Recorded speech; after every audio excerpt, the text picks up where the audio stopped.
the midwives. That angered Pharaoh, and in his rage, he made a decree that every newborn male child be executed and thrown into the Nile, and that only the females be saved. Terror grew among the Israelites as the Hebrew women witnessed. A woman of the tribe of Levi attempted to hide her son. She was successful for 3 months as she managed to dodge the Pharaoh's wrath. But as the baby grew older, it became more challenging to keep the baby hidden. Desperate to save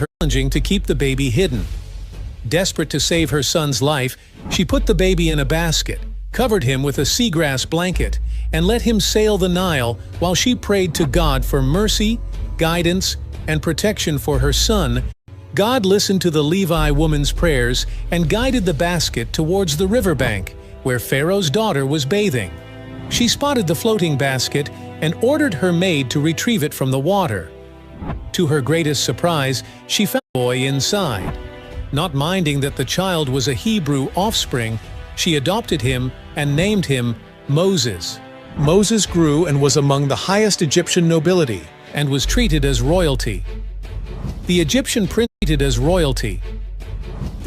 princess needed a nurse for the baby, and to feed Moses, a Hebrew slave woman was brought, and as the will of God would have it, it was none other than his biological mother.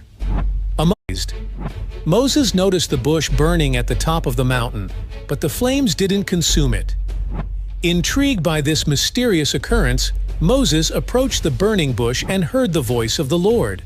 The Lord declared that he had heard his people's cries and had come to intervene, and Moses would be the instrument he used to deliver his people from the hands of the Egyptians. Initially, Moses didn't buy into the idea. He was just a simple man. But the voice of the Lord commanded him to drop his staff, and it turned into a serpent. Moses was surprised, but he wasn't afraid. After witnessing a talking burning bush that didn't seem to be the most unusual thing he came across that day, the Lord also commanded him to take the snake by its tail, and he didn't disobey. As soon as he grabbed it, it turned back into his staff.